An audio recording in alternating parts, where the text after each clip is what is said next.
What a way to start the day. Members, the Senate notified us that it has refused to concur in the House proposal of amendment on Senate Bill 6, which is an act relating to law enforcement interrogation policies, and has requested a committee of conference. Pursuant to that action, the chair appoints the following members to serve on the part of the House: the member from South Burlington, Representative Lalonde; the member from Montpelier, Representative Chapin; and the member from Hartford, Representative Christie. Members, we have received a request to read a House concurrent resolution that the House and the Senate have adopted pursuant to the consent calendar. HCR 85 is a House concurrent resolution congratulating Sophia R. Boyle Hall on being named the recipient of the 2022 State and National School Nursing Awards. Please listen to the reading of the resolution. Whereas the students at the Millers Run School in Sheffield affectionately refer to Sophia Hall, the school's nurse, as Nurse Soph. And whereas Nurse Soph also serves as the lead school nurse and COVID-19 coordinator for the Kingdom East Unified Union School District. And for 42 years, she has devoted herself to being the best possible nurse. And whereas Sophia Hall works proactively by advocating for healthy transportation options, including supporting safe biking and by coaching her school's Girls on the Run program. And whereas, aside from her school-related duties, Sophia Hall volunteers at Northeastern Vermont Regional Hospital and serves on the board of the Northern Counties Healthcare.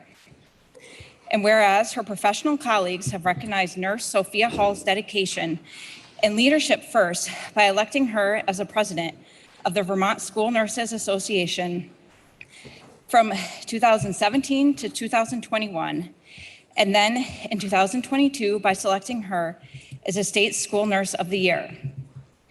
And whereas Nurse Soph's reputation for excellence extends beyond Vermont's borders, as a national board for certification of school nurses named her the recipient of its 2022 NCSN of the Year award, following her own national certification, a process many school nurses find too daunting to pursue.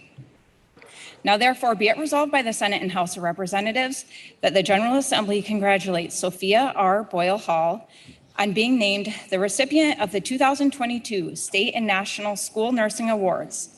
And be it further resolved that the Secretary of State be directed to send a copy of this resolution to Sophia Hall and the Millers Run School.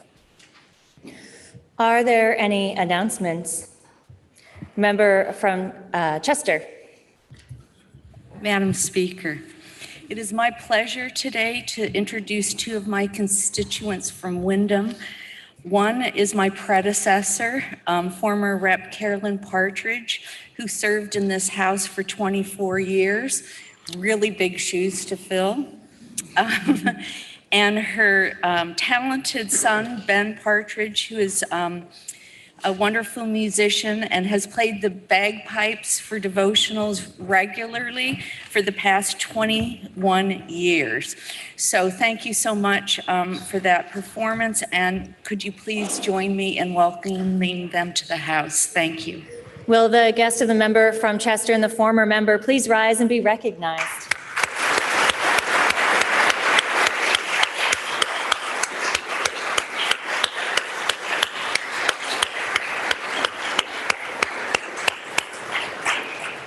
Member from Granby. Madam Speaker, how lucky am I? I get to introduce one of the most special people of the Kingdom East Supervisory Union School District. Dr. Sophie Boyle Hall has a lot of letters after her name: DNP, MED, BSN, RN, NCSN, and she has stacked up prestigious national and state awards to boot. But the most important job we feel she has done for us is the work she did in leading our rural Kingdom East Supervisory Union School District and Vermont school nurses through a global pandemic. Nurse Soph has been featured for earning both state and national awards for her role both within Kingdom East, leading the reopening of schools following closure in the early days of the pandemic, to her statewide role representing school nurses in their critical tasks across Vermont. Nurse Soph did not set out to be awarded. For her 40-plus years as a nurse, her goal has always been to be the best possible nurse that she could be. I think we can say she has so honorably reached that goal. Nurse Soph brought with her today another special person from the Kingdom East School District, our very dedicated Superintendent of Schools, Jen Botsaderns. Superintendent Jen has been a tremendous advocate for the Kingdom and its many schools. She has testified in our Education Committee many times with enthusiasm, determination, and heart in supporting our district. On behalf of my district mates, Representatives Beck, Campbell, Wilson, and LeBounty, and Senators Ingalls, Starr, and Kitchell, please help me in giving a warm welcome to Dr. Sophia Boyle Hall and Superintendent Jennifer Botsaderns. Will the guest of the member from Granby please rise and be recognized?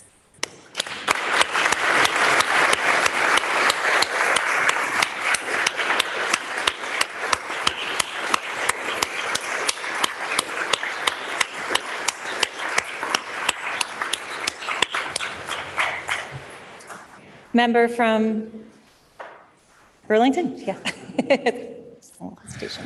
Thank you, Madam Speaker. Just a reminder, we have 3 teams representing this chamber in the Corporate Cup later this evening at 6 o'clock if we're done with our work.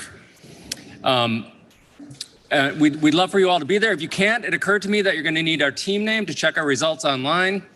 And with a nod of thanks to my district mate who usually sits behind me for the suggestion, we are running as the SOAR winners. Member from Waitsfield. Madam Speaker, I'd like to announce that there's a 4th team in the running, Team Ernest, and we'll look forward to seeing you at the starting line. Thank you. Are there any further announcements? Member from Barnard. Madam Speaker, joining me today in the balcony is Sky Cully, a junior at Woodstock Union High School. Sky is doing an independent study this semester following conservation and environmental legislation. She has voluntarily chosen to dig into Act 250 and its impacts, and it's been a real joy learning about her project. Please join me in welcoming her to the People's House. Will the guest of the member from Barnard please rise and be recognized?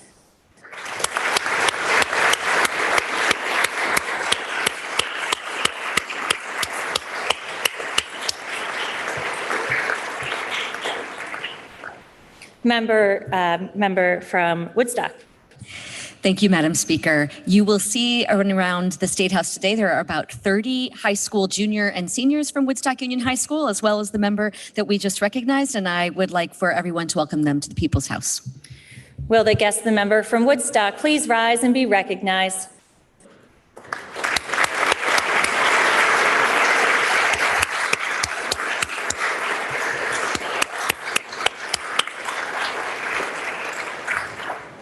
Member from Ludlow.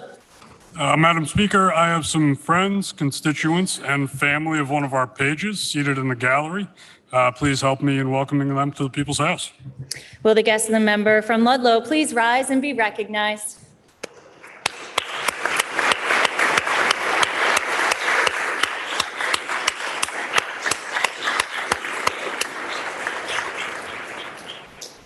Are there any further announcements?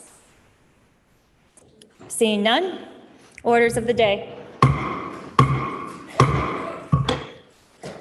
Right. Members, this morning we are going to start with House Bill 493 and then move on to S5.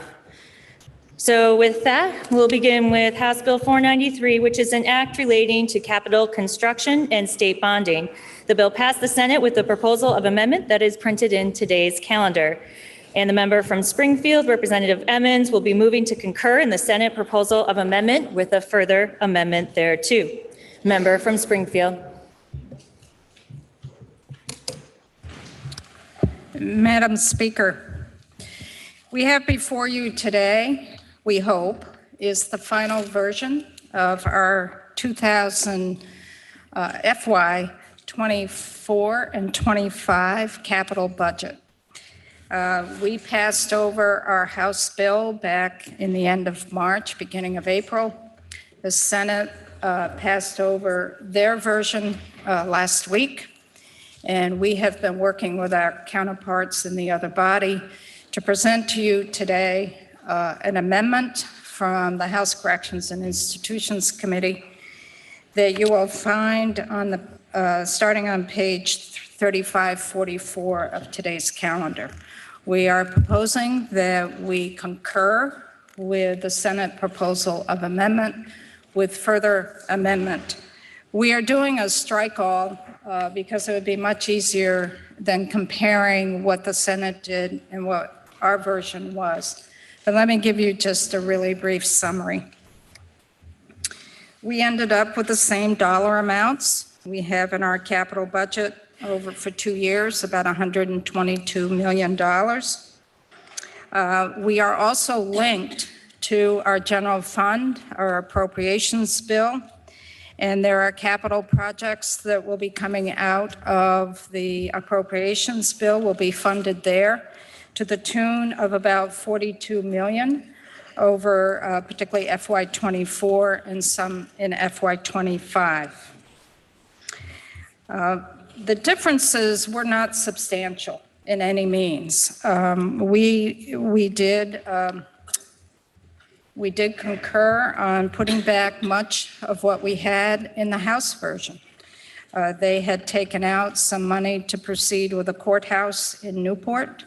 We were successful in getting our $750,000 back, so we can continue going forward with that. We had some report backs on our HVAC system for both here in the State House, as well as starting to put in HVAC systems in our correctional facilities. We had a report back. They took that out. We did get that back in our version. We do have those building community grant programs. We've been very consistent that each one of those grant programs received the same amount of money.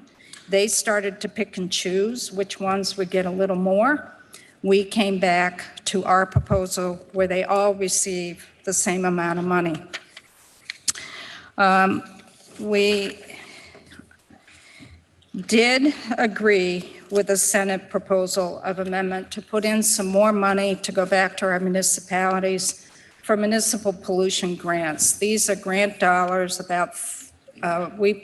we provide about 35% grant to communities when they do wastewater CSO projects.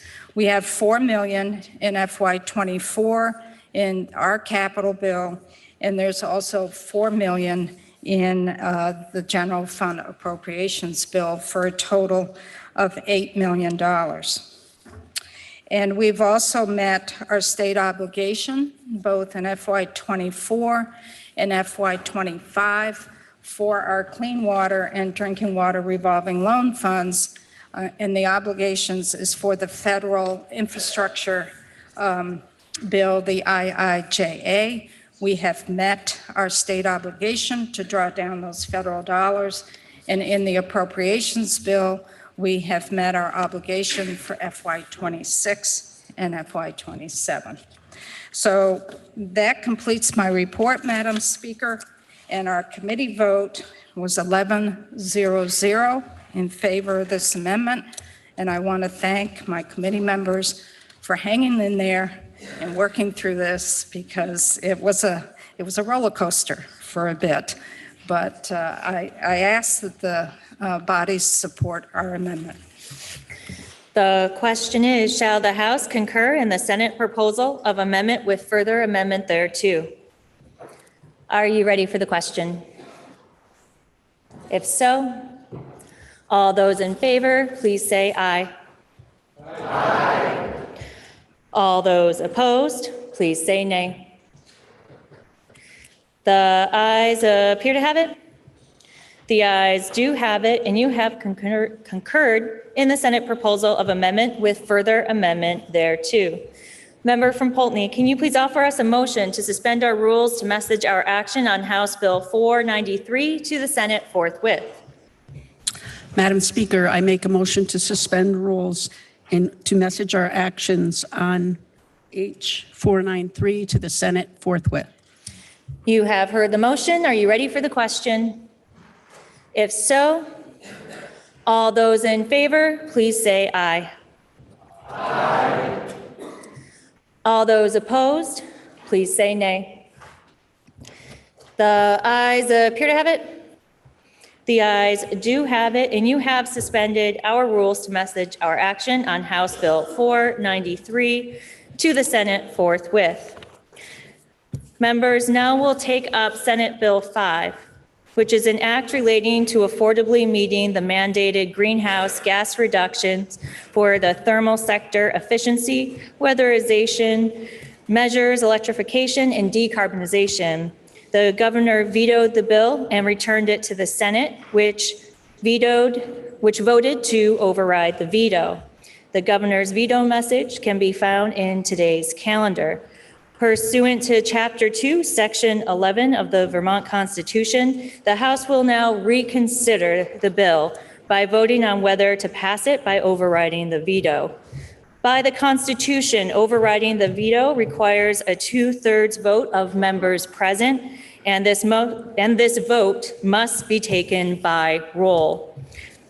The specific question the House will vote on is, shall the bill pass notwithstanding the governor's refusal to approve the bill?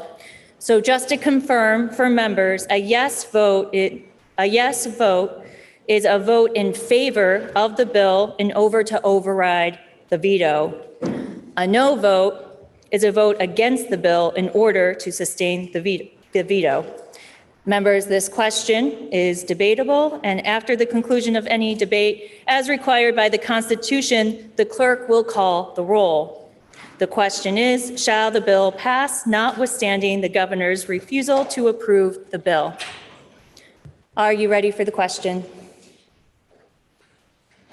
If so, a member from Barrytown. Madam Speaker, the governor vetoed this piece of legislation for good reason.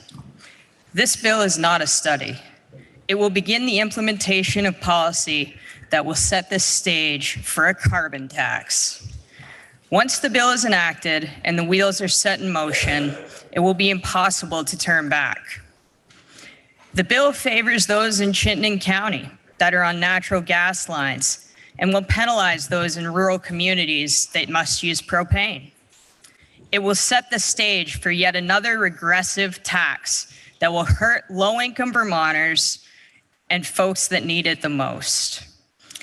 The savings predicted in the Cadamus Pathways report are non-existent, as the model is wrong, and it does not even take into account that heat pumps have a lifespan of 10 to 12 years in their 30-year savings model. We lack the workforce to install the pumps, and we will open up the state of Vermont to costly lawsuits when we inevitably fail to meet the timeline. We do not have a grid that can handle the demand for electricity that all these technologies demand, and we are still gleaning much of that power from fossil fuels. Our increased demand for electricity will increase our demand for fossil fuels. We will push the state of Vermont to burn wood to heat their homes and buildings, increase our carbon output, not reducing it. It will accelerate climate change, damage our air quality, and create health risks. And finally, most importantly, we will break the backs of Vermonters chasing an unrealistic goal. Thank you, Madam Speaker.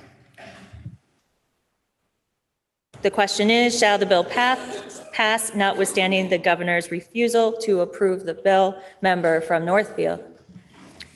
Thank you, Madam Speaker. May I quote from just a couple of lines from the bill itself? You may. Madam Speaker, The very first line of the statute that is enacted in this bill, after the intent section, says the clean heat standard is established. And in the very next section, it says, by rule or order, the commission shall establish or adopt a system of tradable heat credits earned from the delivery of clean heat measures that reduce greenhouse gas emissions. And Madam Speaker, in section 8126 of the statute, it further says in subsection B, the requirement to adopt rules does not in any way impair the Commission's authority to issue orders or take any other actions both before and after final rules take effect to implement and enforce the clean heat standard. Madam Speaker, members can perhaps point to some language which may appear to be internally contradictory, but if this bill was intended to identify impacts prior to implementing, as a study would, that language that I just read would have had to have been removed or amended. I urge this body to listen to Vermonters and vote no on this override. Member from Dover. Thank you, Madam Speaker. I want to remind members of this body of a few things. Hyperbole has been running extremely high. I would say, unfortunately, misinformation has been running extremely high, and I'm quite disappointed by what has been done to Vermonters over this. I want to reassure members, and I want to reassure Vermonters of a few things. First of all, the PUC will be opening public proceedings to begin work on this summer and fall. Public proceedings are open to every single Vermonter, to every legislator that cares about this policy and cares to do their job and follow that proceeding. You may also intercede in that proceeding and weigh in, as may the administration. In addition, next year, this body, this group of legislators, will receive a status update from the PUC about how things are going. I have a feeling, Madam Speaker, that we will be talking about that report when it comes back to us. In May through November of next year, we will have an election cycle. Madam Speaker, I have a feeling that the legislature and the governor will be talking about this then as well. In January 15th of 2025, the PUC will submit proposed final rules to this legislature, which shall include the annual amounts of credits that are required. These are rules that cannot take effect until the legislature enacts via bill authorization for the PUC to adopt the rules. The PUC reports to the legislature on that status update on the development of the clean heat standard rules, including economic analysis. And Madam Speaker, I have a feeling that if that analysis comes back to us as a 70-cent potential pass-along increase to Vermonters, we'll be talking about that quite a bit. We are looking at the potential, if the 2025 legislature and administration pass this measure, May through July of final enactment. We have an obligation, Madam Speaker, in this building to do our best. It is seldom that we are dealing with policy that is not complex. This is hard. There are a lot of working Vermonters in here. I myself, former waitress, been working to learn about land use policy this year. I've learned a lot about telecommunications policy. We have an obligation to dig in. We have an obligation to do research and to give our constituents the facts.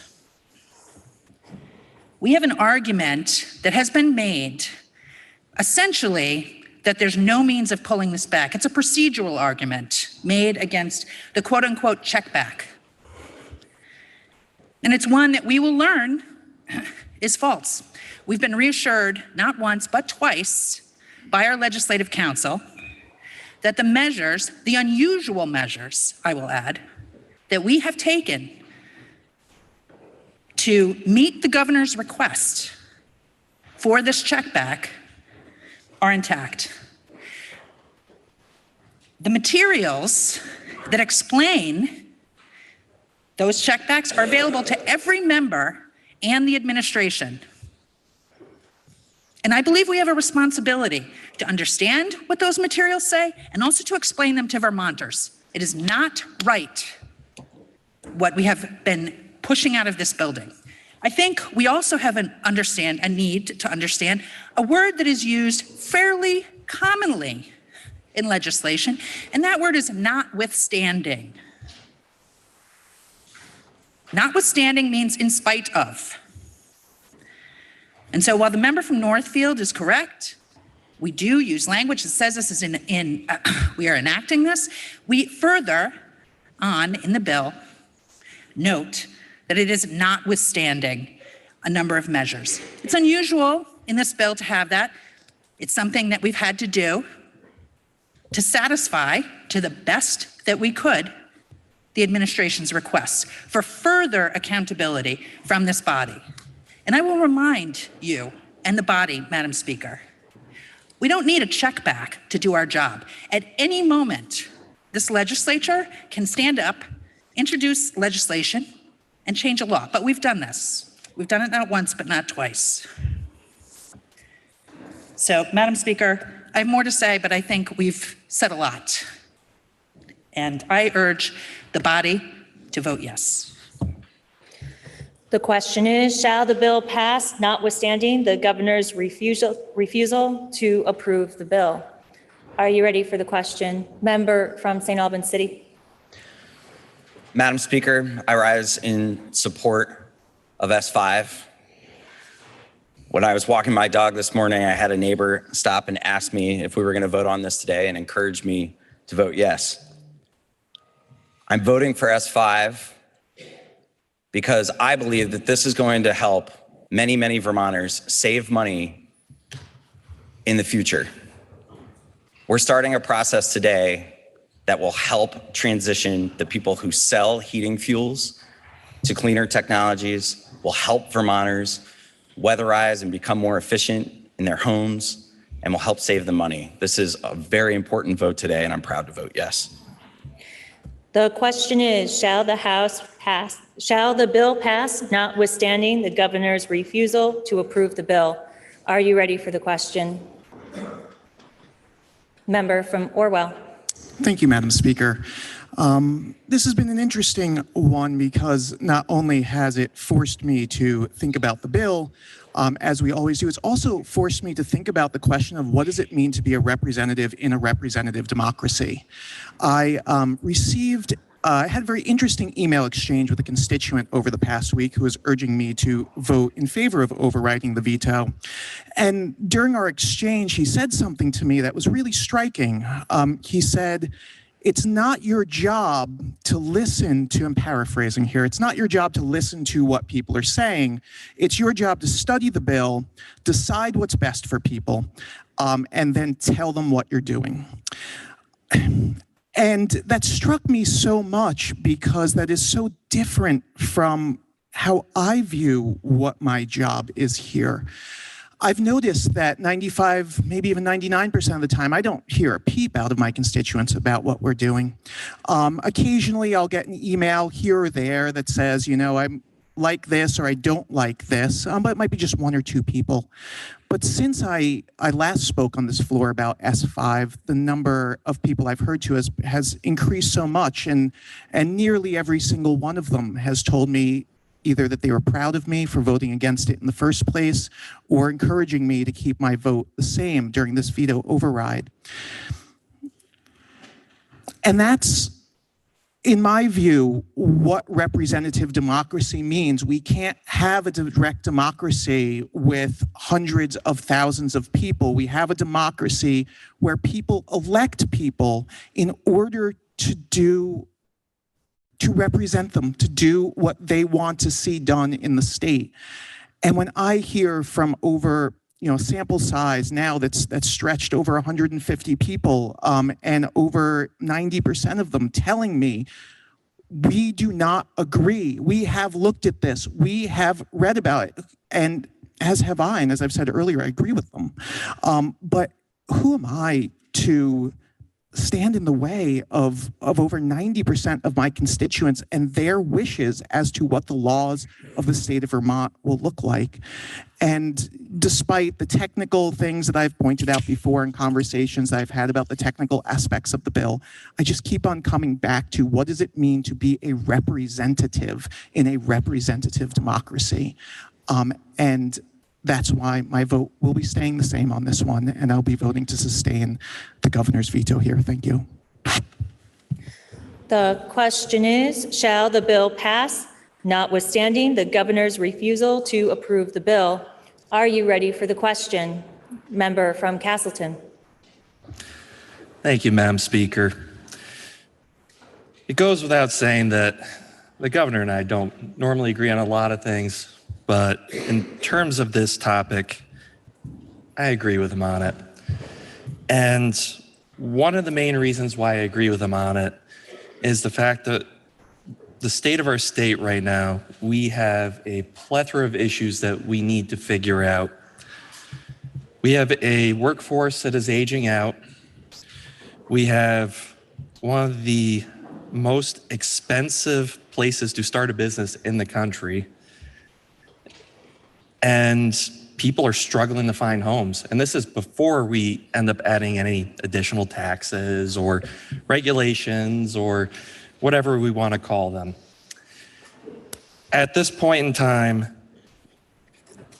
the governor is telling the legislative body, which I have to remind the legislative body, even though many of them have different parties, folks that voted for them, many of them also voted for the governor because they've wanted that balance, they wanted that perspective.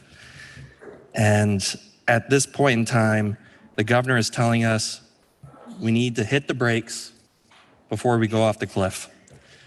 And there's people saying, well, there's no cliff. That's false information. There's no cliff. And they're saying hit the gas. Well, today I will help sustain the governor's veto and hit the brakes. Thank you. The question is, shall the bill pass, notwithstanding the governor's refusal to approve the bill? Member from Burlington. Madam Speaker, we know who's installing heat pumps and who's buying electric vehicles and who's doing weatherization. It's the folks who can afford to pay. We know that from November 2021 to November 2022, the price of heating oil went up $2 a gallon. Nobody got a notice about that in their mailers. They just saw the price. Yes, it's our responsibility to listen to our constituents. It's also our responsibility to make sure that those who have the fewest resources are being looked out for. This bill is not a study. It sets the program design in place. We have the opportunity in 2 years to move forward, change it, or do nothing. But at the very least, after 20 years of studying, let's figure out if we can help Vermonters in this way. Member from St. Johnsbury.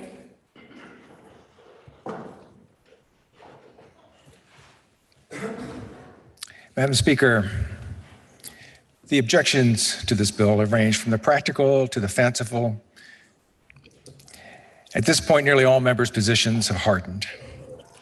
There's very little chance of persuasion. Nevertheless, it seems proper to respond to what I feel is a core issue for many of us.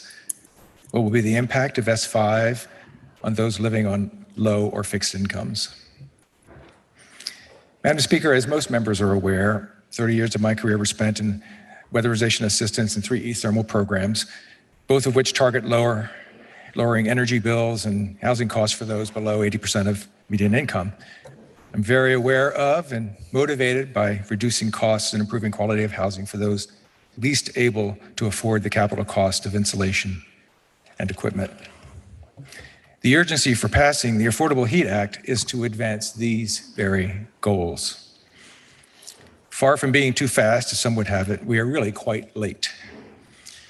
The economic impacts of climate change on Vermont are not only foreseeable, they have already started. The uptake of electric cars by both consumers and manufacturers is exceeding expectations. The investment in weatherization and non-fossil heating equipment, heat pumps, geothermal, pellet boilers is well underway by those who can afford it. The imperative for grid upgrades and additional generation is at hand. Adapting to these economic impacts will take planning, investment, and time, years, perhaps decades for Vermont with our limited resources. Madam Speaker, the epochal shift in energy sources powering global, national, and regional economies is underway. We as policymakers must recognize this. We as leaders in our communities must elucidate this. I'm reminded of the famous William F. Buckley line, "A conservative is someone who stands athwart history yelling, 'Stop.'" Yet, of course, as much as we would like to, we cannot stop. Not history, not physics, not economics. Our challenge, the challenge of every time, is to adapt.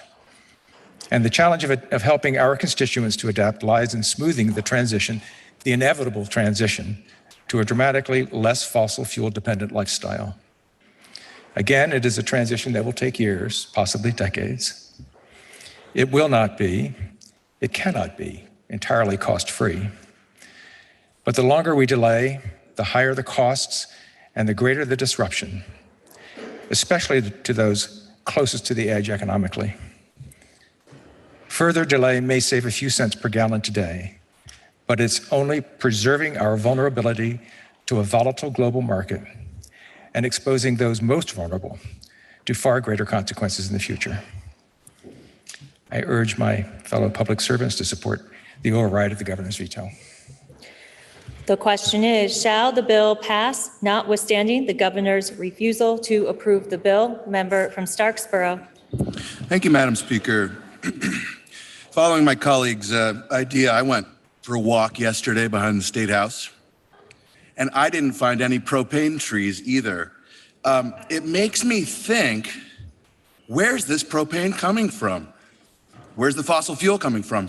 It's a global industry whose profits went from 1.5 trillion in 2021 to 4 trillion in 2022.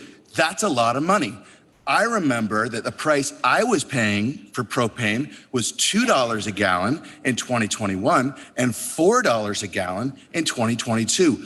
I have to think those trends are related. Now, why is it so expensive? Well, it has to do with war. It has to do with global geopolitical effects that we have no real control over, certainly as a state. You know what does grow in Vermont? Renewable electricity. We can grow a lot of it in Vermont. We can also learn how to use less propane because propane specifically, there's 12% less of it available this year than there was last year. And it's so dependent on long-haul trucking that there are fundamental disruptions to the supply chain. How are we going to get it? We're not going to have as much of it. It's not going to be as expensive. And the fuel dealers are not going to protect you from the price increases because they're not in a position to. Unlike our electric utilities that are regulated by the Public Utilities Commission and have to apply for rate increases, these rate increases can just double willy-nilly. So I hope that when the legislature considers this in 2025, prices will be at a lower point. I think it will be a less stressful, emotionally divisive way to have the conversation, but they might not be. They might just be doubled again. It might be $8 a gallon. And you know what? That won't be because of the Affordable Heat Act. It will be because of denial and lack of action on our part. I hear so often that we're too small to make a difference. Maybe we are to the world, but we're not too small to make a difference to our citizens. And that's the process we're starting here today. I'm sorry the governor does not share our vision, but I am very pleased we have the numbers to override this veto. The question is, shall the bill pass, notwithstanding the governor's refusal to approve the bill? Are you ready for the question? Member from Granby. Thank you, Madam Speaker. I'd like to let you all know that I represent 10 towns in the Essex Caledonia district. Of those 10 towns, at least 6 of them have a family household yearly income of $30,000 or less. These are the same people that dry their clothes on the line, that grow their own vegetables, they hunt their own food, they cut their own firewood. They don't ask for handouts. They are proud people. If you were to supplement what you have to offer, 75%, if you pay for 75% of what you're asking these people to put into their homes, they still don't have the other 25%. Whether it's $100, $1,000, $10,000, they do not have that extra money. They will have to go get loans. Interest rates are high. Many of them won't qualify. And when we say we want to help these people, this is going to hurt them tremendously. Please keep that in mind when you vote today. The question is, shall the bill pass, notwithstanding the governor's refusal to approve the bill? Are you ready for the question? Member from Stannard. Madam Speaker, I would like to remind the body that in no way does this bill require any Vermonter to change the heating system in their home. At town meetings this year, we had great dialogue, and folks who approached me and said, well, I heat with wood, continue to heat with wood. That's okay. You can do that. As someone who had the good fortune of installing a heat pump in my own home this December, it was a fairly small home, open floor plan, one heat pump, 12,000 BTU, the cost of $4,600, heated my house entirely for the entire season.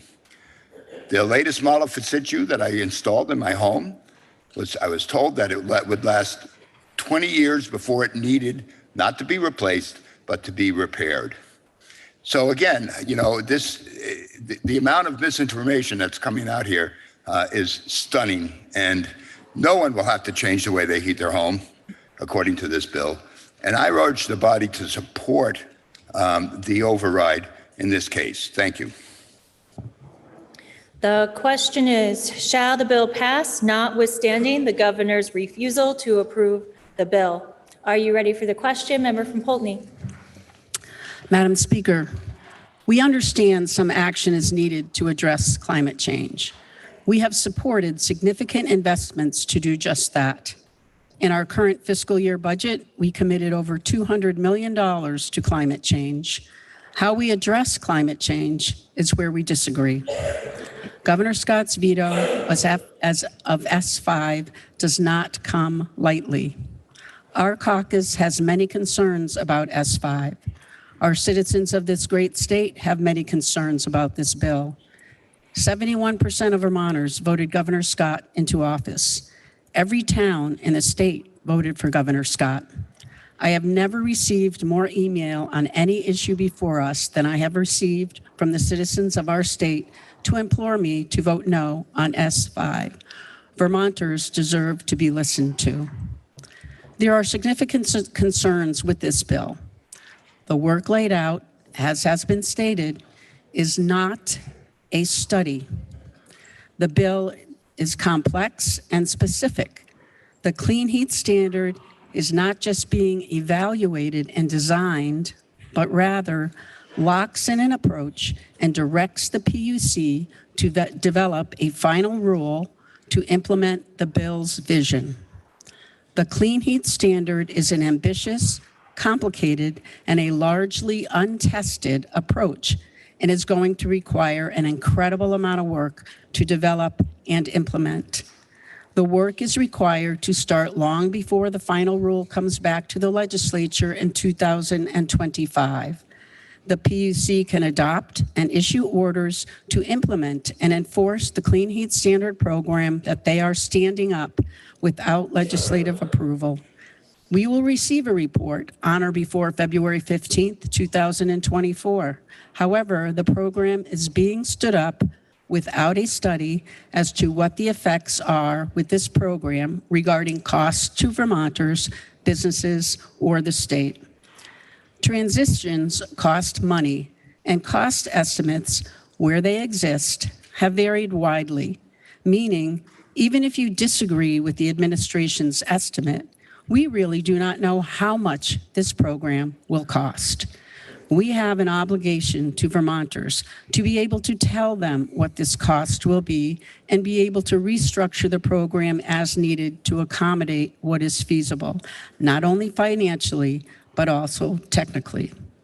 Although the Clean Heat Standard is focused on a building structure's heat, the upward pressure on the cost of fossil fuels resulting from the Clean Heat Standard can be expected to affect the cost of fossil fuel that is used in industrial processes, like commercial sugar making, and to power large equipment, like tractors and skidders.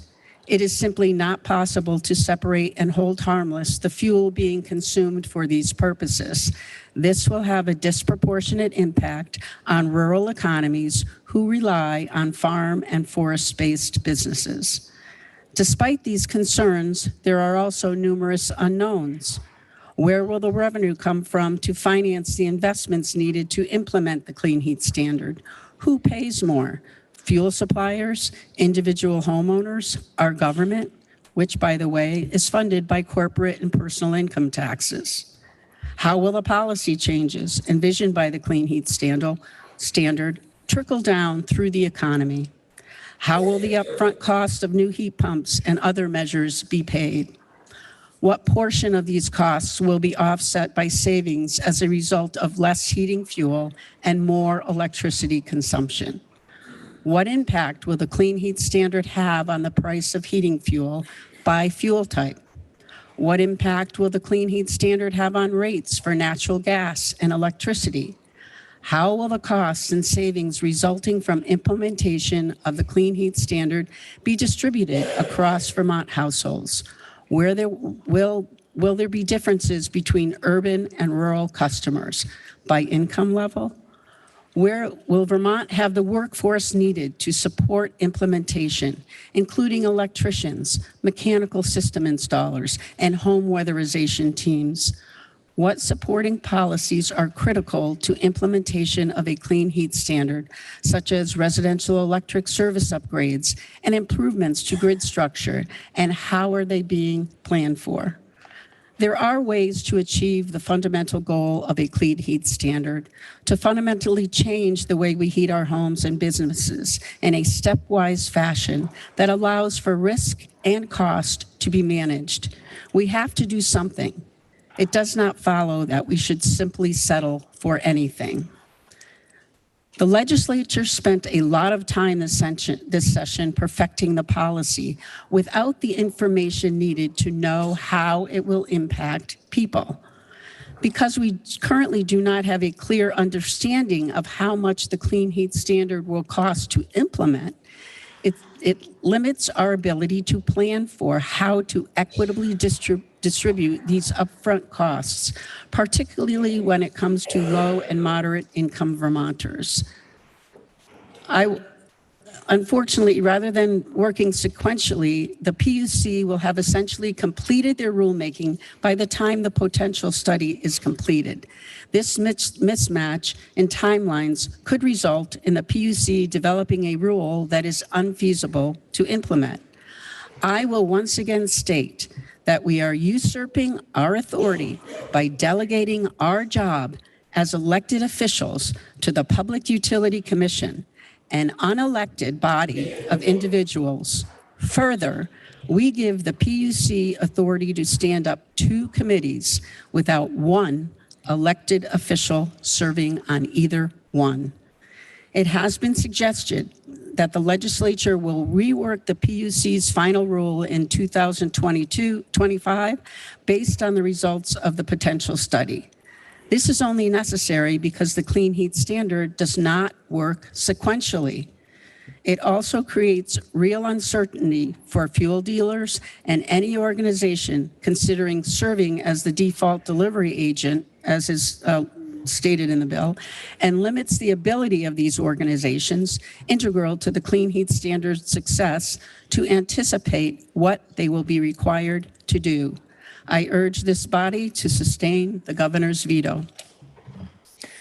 The question is, shall the bill pass notwithstanding the governor's refusal to approve the bill? Are you ready for the question? If so, will the clerk please call the member from Georgia? Madam Speaker, could you please repeat for us once more the meaning of a yes vote on this and the meaning of a no vote? Member from Georgia, to confirm, a yes vote is a vote in favor of the bill and in order to override the veto. A no vote is a vote against the bill in order to sustain the veto. The question is, shall the bill pass notwithstanding the governor's refusal to approve the bill? Are you ready for the question? If so, will the clerk please commence to call the roll? Andrews of Westford. Yes. 2 minutes.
Will the House please come to order and members kindly take their seats?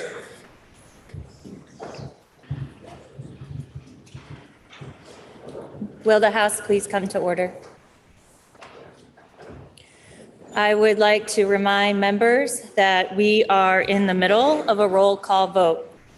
Members and guests are prohibited from using computers, phones, or any type of an electronic device. Please refrain from the passing of notes and conversation during a roll call. When the clerk calls your name, please answer in a loud and clear voice so the clerk can accurately record your votes. I'd like to remind members it's been hard to hear, so please do everything you can to answer in a very loud and clear voice. The question is, shall the bill pass? Notwithstanding the governor's refusal to approve the bill, will the clerk please continue to call the roll? Andriano of Orwell. Anthony of Berry City. Arison of Weathersfield. Arsenault of Williston. Austin of Colchester. Bartholomew of Heartland. Bartley of Fairfax. Beck of St. Johnsbury. Berbecco of Winooski. Byrong of Vergennes. Black of Essex. Bloomley of Burlington. Bongarts of Manchester. Boslin of Westminster. Boyden of Cambridge. Boyden of Cambridge. Brady of Williston. Brannigan of Georgia. Brennan of Colchester. Brown of Richmond. Brownell of Pownell. Brumstead of Shelburne. Burdett of West Rutland. Burke of Brattleboro. Burrows of West Windsor. Buss of Woodstock. Campbell of St. Johnsbury. Canfield of Fairhaven. Carpenter of Hyde Park. Carroll of Bennington. Casey of Montpelier. Chapin of East Montpelier. Chase of Chester. Chase of Colchester. Chestnut Tangerman of Middletown Springs. Christie of Hartford. Chena of Burlington. Clifford of Rutland City. Coffey of Guilford. Cole of Hartford. Conlon of Cornwall. Corcoran of Bennington. Cordis of Lincoln. DeMar of Enosburg. Demrow of Corinth. Dickinson of St. Albans Town. Dodge of Essex. Dolan of Essex Junction. Dolan of Waitsfield. Donahue of Northfield. Durfee of Shaftesbury. Elder of Starksboro. Emmons of Springfield. Farley's Rubio of Barnet. Galfetti of Berrytown. Garofano of Essex. Goldman of Rockingham.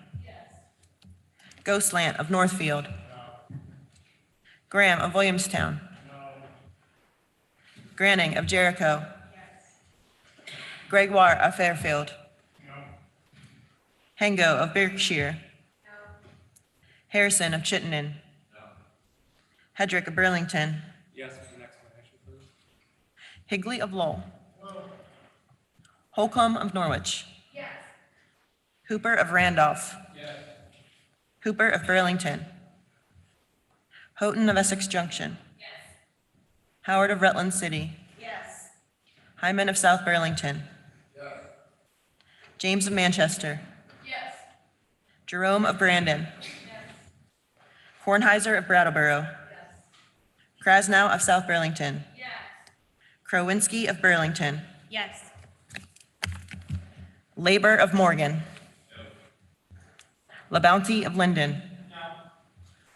Lally of Shelburne. Lalonde of South Burlington. Lamont of Morristown. Lanford of Vergennes. LaRush of Franklin. Levitt of Grand Isle. Lipsky of Stowe. Logan of Burlington. Long of Newfane. McGuire of Rutland City. Marcotte of Coventry. Maslin of Thetford. Matos of Milton. McCann of Montpelier. McCarthy of St. Albans City. McCoy of Poultney. McFawn of Barrytown. McGill of Bridport. Mahaly of Calais. Minier of South Burlington. Morgan of Milton. Morris of Springfield. Morrissey of Bennington. Mrowicki of Putney. Mulvaney Stanek of Burlington. Nicole of Ludlow. Knott of Rutland City. Noyes of Wolcott. Nugent of South Burlington. O'Brien of Tunbridge. Odie of Burlington. Oliver of Sheldon. Page of Newport City. Payala of Londonderry. Parsons of Newbury. Pat of Worcester. Pearl of Danville. Peterson of Clarendon. Pouch of Heinsberg. Priestley of Bradford. Rachelson of Burlington. Rice of Dorset. Roberts of Halifax. Sammis of Castleton. Satkowitz of Randolph. Shy of Middlebury. Shaw of Pittsford. Sheldon of Middlebury. Sibilia of Dover. Sims of Craftsbury. Small of Winooski. Smith of Derby. Squirrel of Underhill. Stebbins of Burlington. Stevens of Waterbury. Stone of Burlington. Supernaught of Barnard. Taylor of Milton. Taylor of Colchester. Templeman of Brownington. Tolino of Brattleboro.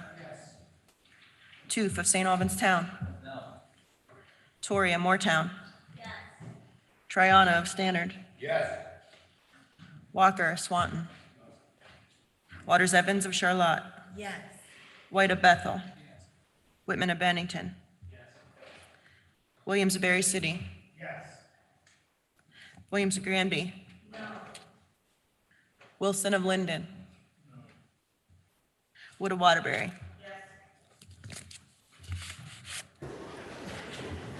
Brownell of Pownell. For purpose of explanation, member from Burlington. Madam Speaker, how we all plan to afford to heat our homes does not make one bit of difference to 2,000 of our most vulnerable Vermonters who don't have any home or any shelter to heat. I will quote Steve Prefontaine and have us all consider the fact that you cannot propel yourself forward by patting yourself on the back. I urge this body to withhold celebration of this or any bill as we're about to completely disregard the needs of those we cast aside and deliberately unshelter with this year's budget. Member from Halifax. Madam Speaker, Vermonters want us to prepare for the future. It's what we each do in our own homes to the best of our ability and means. Unfortunately, our state has massive disparities in who among us is ready for future price increases in fossil fuels. And as a society, we're not at all ready for the next 50 years, the span of time in which we will use up all our planet's oil and gas at current consumption rates. I found the governor's veto message unpersuasive in all this context, and not only because it sounded just like last year's. He would risk another year of not preparing for our future over a technicality. I say, let's get on with preparing for the future. I vote yes to develop and continue to study the clean heat standard. Member from Castleton. Madam Speaker, I just wanted to say how glad I am we took a roll call vote.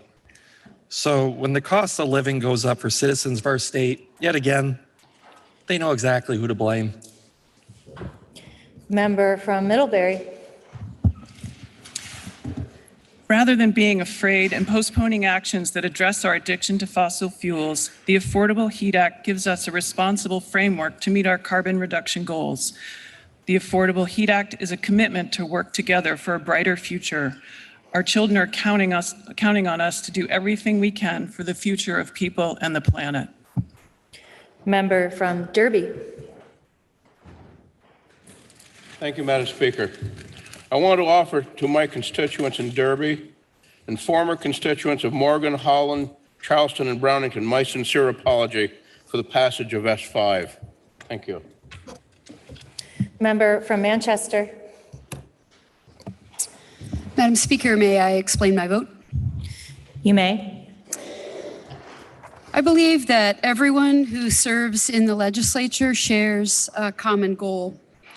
We all want to help the people that we serve.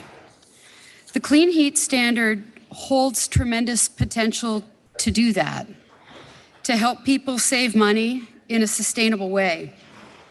I vote yes to move toward that future solution. Member from Putney. Madam Speaker, it's time to act. After 7 years of hitting the brakes and foot dragging, it's time to act. It's time to act against the status quo of oil prices going up $2 a gallon. It's unsustainable. I can't vote for more of that. It's time to act, and so I vote yes.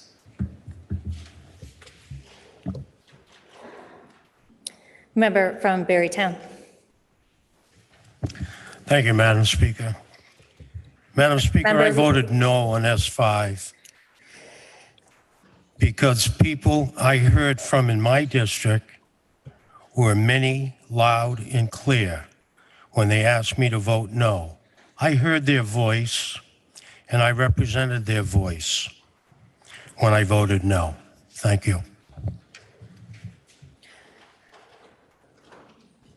I would just like to remind members that if you wish to explain your vote, you need to ask for permission at this point. Member from Barrytown. Madam Speaker, thank you. May I explain my vote? You may. Madam Speaker, I voted no because A, this bill will not impact climate change. B, the push to burn wood that this bill will create will both boost carbon output and create a volatile market. And C, most importantly, I do not believe that the people of Vermont were coerced. I believe that the people are intelligent and can see that this proposed carbon tax is detrimental to Vermonters. Please listen to the result of your vote. There were 149 members present for the vote. 2/3 of that number is 100. Those voting yes, 107. Those voting no, 42. 2/3 of the members present having voted in favor of passage of the bill, and the governor's veto has been overridden. Members, at this time, we will take up H.R. 11, followed by S-103. Will the House please come to order?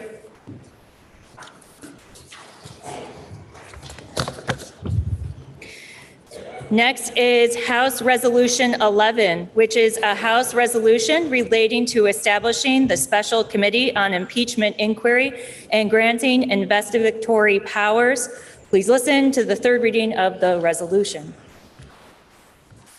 H.R. 11, House Resolution relating to establishing the Special Committee on Impeachment Inquiry and granting it investigatory powers.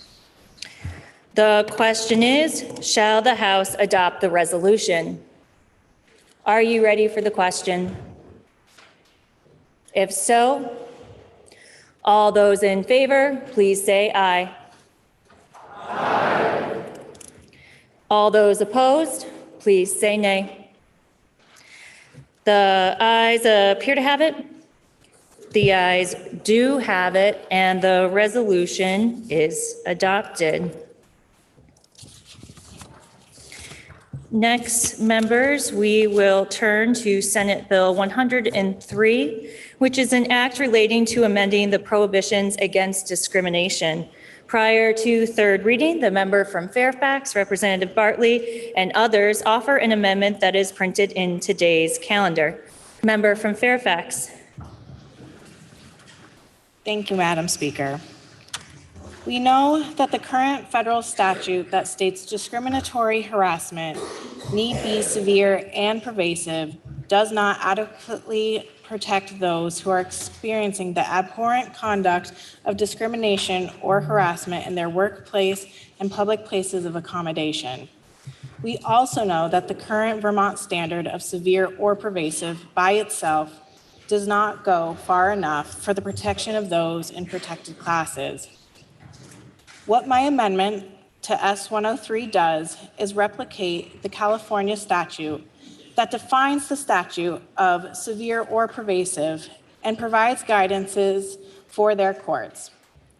This amendment codifies current Vermont standard of severe or pervasive, like California, through guidance from current Vermont case law.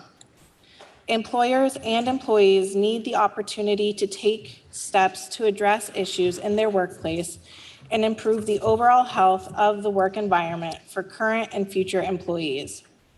What I believe this amendment does is to encourage progressive internal processes such as restorative justice practices, providing for the protection of all employees rather than effectively cutting out those internal grievances that the current legislation does. What this amendment does not do is forgive discriminatory harassment in the workplace. Madam Speaker, while I feel strongly as an HR professional who has founded my career in fighting against discriminatory practices in the workplace, that this amendment will encourage employers to establish those progressive practices that are needed, I do ask to take leave of the House to withdraw my amendment. Absent objection, leave is granted. The question is, shall the House amend its proposal of amendment as offered by the member from Fairfax and others? Are you ready for the question? If so, all those in favor, please say aye. Aye. All those opposed, please say nay. The ayes appear to have it. The ayes do have it.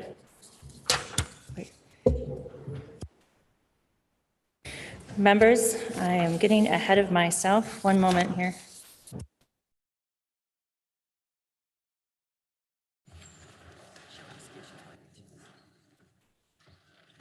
Okay, we're going to reverse. Okay, so absent objection, leave is granted. And now we are at the point where you listen to the third reading of the bill. Please listen to the third reading of the bill. S-103, an act relating to amending the prohibitions against discrimination. The question is, shall the bill pass in concurrence with proposal of amendment? Are you ready for the question? If so, all those in favor, please say aye. Aye. All those opposed, please say nay. Nay. The ayes appear to have it. The ayes do have it, and you have passed the bill in concurrence with proposal of amendment. Members, at this time, we're going to turn to House Bill 291, followed by House Bill 470, and then at that time, we will recess for lunch and committee time, and then return at 2 p.m. So with that, let's move to House Bill 291. Which is an act relating to the creation of the Cybersecurity Advisory Council. The bill passed the Senate with a proposal of amendment that is printed in today's notice calendar. The pending question is, shall the House concur in the Senate proposal of amendment? Member from Colchester. Thank you, Madam Speaker. You can find the bill as passed the House and Senate instances of amendment on our committee page. As members may recall, H291 would create a state cybersecurity advisory council composed of representatives from the state government, critical infrastructure, and the private sector, with the intent to improve security, resiliency, and response plans across the state. The Senate has proposed several adjustments to the wording that do not significantly alter the substance of the bill, but they have also struck the requirement to develop uniform standards. In its place, they have proposed to conduct a review and inventory of cybersecurity standards and practices to make recommendations for future action. We have heard from ADS and the State Chief Information Security Officer who accept the changes and shared that this is an important first step to understand the current state of the cybersecurity posture and to inform future discussions. On a straw poll of 12-0-0, the House Committee on Government Operations and Military Affairs moves to concur with said proposal of amendment and asks for your support. The question is, shall the House concur in the Senate proposal of amendment? Are you ready for the question? If so, all those in favor, please say aye. Aye. All those opposed, please say nay. The ayes appear to have it. The ayes do have it, and you have concurred in the Senate proposal of amendment. And now we'll move to House Bill 740, which is an act relating to miscellaneous. I did say that wrong. Let me try that again. I was like, that is a high number. All right, next is House Bill 470, which is an act relating to miscellaneous amendments to alcoholic beverage laws. The bill passed the Senate with a proposal of amendment that is printed in today's notice calendar. It is my understanding that the member from Vergennes, Representative Byron, will be moving to concur in the Senate proposal of amendment with further amendment thereto pursuant to the amendment the first assistant clerk emailed to members this morning. This amendment is also posted on the House Overview webpage. Member from Vergennes. Thank you, Madam Speaker. The House concurrence with the Senate proposal of amendment with further amendment by striking out all after the enacting clause and inserting in lieu thereof the following. You will find that in section 1, this is what we did previously as passed out of the House, adding hard cider into the definition of cider. Moving on to section 2, under application and renewal fees, you will find that we changed some language in the hope to clarify, clarifying language around the titles of the varying types of licenses that are available to operators and events. We are looking at changing from festival and event permit to a sampling event permit, and we are changing educational sampling event permit to a limited event permit. This again is for clarity throughout the industry and folks who are gathering for various celebratory reasons. Section 3, forest class licenses. This is a section that moved through this body in its original form, in the bill's original form.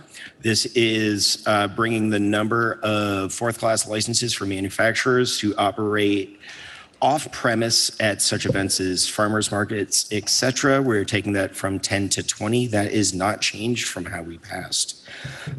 Section 4 is merely the addition of hard to hard cider for another purpose of sampling flights. Moving on, section 5. This is the limited event permit language. And you will see that this adds that limited event language downstream throughout the statute.